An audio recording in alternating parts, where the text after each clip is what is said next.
माने ड्राग जानानै माने बाइक साखावनानै मा जादों माने बिराद माने उदभान्डालि जानानै मा गावनि न'खरनि बिमा बिफाखौ दुम दाखाल खालामनाय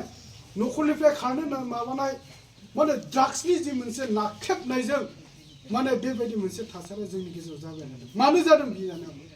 जों बिमा बिफा हिसाबै गावनि गथ'खौ मानो क्लास 9 10 माने ग्रेजुवेट माने डिग्री फरायबाय थानाय गथ'खौ जों मानो बिखौ बुजायना लाखिनो हायाखै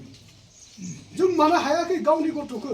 गावनि थैजों जोनोम होनाय जोंनि गथ'खौ जों जुदि गाज्रि लामाथिं थांनायनिफ्राय जों बेखौ रैखाथि होनो हायाब्ला सोर होगोन बे मोनसे जोंनि थाखाय बिराद गिदिर कुइसन जादों जोंनि बिमा बिफाया गावनि गथ'खौ सिबिनायाव गावनि गथ'खौ अनसायनायाव गावनि गथ'खौ जोथोन लानायाव जों फेलार जादों नामा जोंनि समाजनि जे मोनसे माबाया फेलें जादों नामा जोंनि जे मोनसे माबाया दा बेखौ जों सानदों मानो जादों दिनै जोंथ' बुंबाय थादों दिनै जोंनि लाइमोनफोरखौ जों येस जोंनि लाइमोनफोरखौ कलेजाव होयो गामियाव फैनानै होयो इडुकेसन माने सोलोंथाइनि फारसे जोङो सांग्रांथि लाबोयो जों एवारनेस होयो गिदिर गिदिर डाक्टार इन्जिनियार रिसार्च पार्सन लाबोनानै जों मा खालामो जोंनि गथ'फोरखौ मा एवारनेस खालामो कलेजाव फरायसालि दा नाथाय बै गथ'फ्रा न'खराव थांनानै बियो मा परिबेस मोनदों डाक्टर जानो थाखाय बे परिबेसा दंना गैया बिनि न'खराव सासे मोजां मानसि जानायनि बा जानो नाजानायनि थाखाय जिखिनिया परिबेस नांगौ बे गथ'नो बिमा बिफाया होदोंना होआखै दा बेखौ बुंनो नागिरदों बेनिखायनो जों बुंदों मा बिमा बिफा उइदाउट बिमा बिफा रावबो हाया बाय बार सोरबा फैनो हागौ सोरबा गथ'आ फैनो हागौ 100आव 2% 3%आ फैनो हागौ गावनि साननाय गावनि शक्ति बिनि गेजेरजों सोरबाखिनो जायो बाय बार फैयो किन्तु माखासेयानो बिमा बिफानि जुदि दिथा होनाया जुदि रंब्ला दिथा होनाया जुदि कारा नङाब्ला माब्लाबाबो जों गावनि गथ'खौ मोजां मोननो हाया बिनिखायनो दिनै जोंनि गोदान गोदान बिमा बिफा दङ ओरैबायदि जों बेखौ खावलायबोदों गोग्गो सोलोंथाइया मा इडुकेसना मा बेखौ जों बुजि मोनग्रोनांगोन जुदि जोंनि बिमा बिफायानो जुदि जों बुजि मोनग्रोआबा नङा होमबा बे गथ'खौ आङो मा समाव मोजां आदार जाहोनांगोन मा समाव जोङो स्कुलाव थिनहरनांगोन मा बे गथ'खौ ट्रिटमेन्ट खालामनानै मा बे गथ'नो गोनांथि जादों बेखौ जुदि नायनानै जुदि गावनि गथ'खौ जुदि जत्न केयार बेखौ जुदि लानो रोङाब्ला जों एक्सुअल जेमान लुबैब्लाबो जोङो बेखौ मोननाय नङा जों फेलार जाबाय थायो दा बिनिखायनो आंनि लुबैनाया नैबे बे गामि समाजाव मोनसे माबा थानांगोन रुल एन्ड रेगुलेसन थानांगोन एसे आदाया जि बुंलांनाय बायदि बे गामिनि सेंग्रा सिख्लाफ्रा ड्राग्स जाबाय सिगारेट सोब्बाय नङा होमबा माने खेला दुलायाव गोसो गैला फरायनायाव गोसो गैला बिनि थाखाय मोनसे रुल दानांगोन बिनि थाखाय मोनसे माबा खालामनांगोन जाहाथे जोंनि लाइमोनफ्रा बेबायदि माबायाव थांनो हाया हेंथा होनांगोन बिथांमोनखौ बे बिथाङा बुंदों माने बल खेलायाव मा जायो जुवा जायो दा बेथ' मोजां नङा दा बिनि थाखाय दिनै गामिया स्ट्रिक्ट खालामनो मोजां जादों दा बेबायदिनो लानानै फैनांगोन बेनिखायनो आं खोब मोजां मोनदों बिथांनि बिबुंथियाव बिथाङा माने जथेस्थ'खिनि बे ओनसोलाव बे गामियाव मोजां जानायनि थाखाय माबायदि पदक्षेप लानांगौ बेखौ बिथांमोना लाबाय थानायखौ जों नुयो हायाखै दिनैनि तारिखाव किन्तु गाबोन सफैनो हागोन नङा होमबा हागोन गाबोन सफैनो हाथारगोन दा बिनिखायनो बयनिसिमबो मोनसे आपिलखौ जों गालांनो नागिरदों फेरगा दख'रा दुलाराय बर' फरायसा आफाद आरो उदालगुरि जिल्ला एबसु जानानै जाहाथे नोंथांमोना नैबे हाबाफारिनि गेजेरजों बिथांमोना दिनै थानसालिखौ सिबदों लामा सामाखौ सिबदों नङा होमबा बेबायदि मोनसे मानो थाखाय सिबदों माने बे गामियाव मोनसे परिबेसा जेब्लायबो थायो बे परिबेसखौ माबायदि परिबेस बियो मोजां मोनसे परिबेस मोजां मोनसे इनभाइरनमेन्ट साफा सुफा बे सिनारिखौ नुनानै जोंनि लाइमोनफोरा उन्दै गथ'फोरा गावनि मेगननि नोजोरजों जाहाथे मोजांखौ नुयो मानोना मोजां नुयोब्ला मोजां सोलोंगोन गाज्रि नुयोब्ला गाज्रि सोलोंगोन नङा होमबा आरो गोसोनि खोथाया माजों जेब्लाबो सोनारो मोनसे नेचारा जुदि मोजां समायनाब्ला परिबेसा मोनसे समायनाब्ला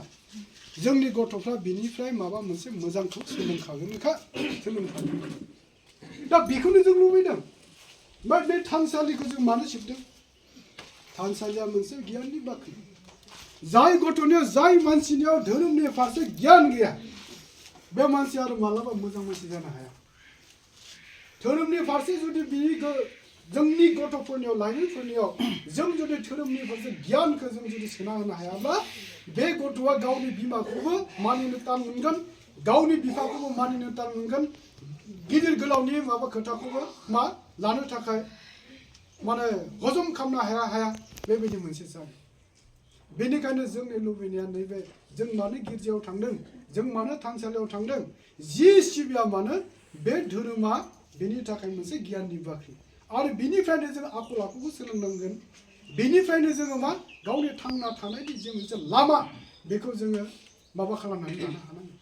दा बेनिखायनो अरायबो आं लुबैदों बे थानसालिखौ नोंथांमोना लुबाय था बेयाव सोरगिदिं बिबार बारि मोनसे समाव थागोन नङा होमबा जेरावनोखि जोंनिया थानसालियाव थांनो होनबा बायो जों बायना बाया जेने तेने फैयो मालाबाथ' मबेबा मा दङ मिथिबायना हाजिरा दङ हाजिरा थानायखायसो एटेन्ड जायो हाजिरा गैयाबा जाया दा बे मा सिम्पटम बियो नङा होमबा दा बे मोनसे जोंनि थाखाय साननो गोनां हयथ' नोंथांमोननि गामियाव गैया नङा होमबा हाजिरा दं हाजिरा थानायखायसो फैयो मबेबा मोनसे फोरबोआवथ' मा जायो माने 100 करबाबो 30 दिन मानसियानो जाया आर'ज गाबनायाव बिराद दुखुनांथाव आंबो दाखालिबो जों गामियावबो जादों मोनसे बाथौनि कनफारेन्स जादों बेयाव आङो बुंदों माने बेफोरो मा जागोन मागो फोरबो बैसागोफ्राव थांला बे फोरबोखालि मा खालामो माने एकदम जुमाय सेरेब लोङो न'खर हा ओमफ्राय धोरोम सिबिनांगोन ना मा सिबिनांगोन खुनु पात्ता गैला दा बेथ' मोजां लैखन नङा होमबा मोजां लैखन नङा बेनिखायनो एखेबारे मोनसे धोरोमनि फारसे मोनसे फोथायनाय लाखि धोरोमनि फारसे जुदि फोथायनाय गैयाब्ला हप्तासेयावसो नों खनसे बेयाव माने आफा इसोरखौ जों गाबज्रिनो फैयो नङा होमबा मोनसे खोथाया दङ धोरोम सिबिबाय थाब्लानो जोङो मोनजागोन ना मोनलोंगोन बेबायदिबो जोंहा बुङो खिन्थु इसोरा नोंखौ मा जाहोनाय नङा लोंहोनाय नङा खिन्थु इसोरा नोंखौ जोनोम होदों मानसि महरै नोंखौ मा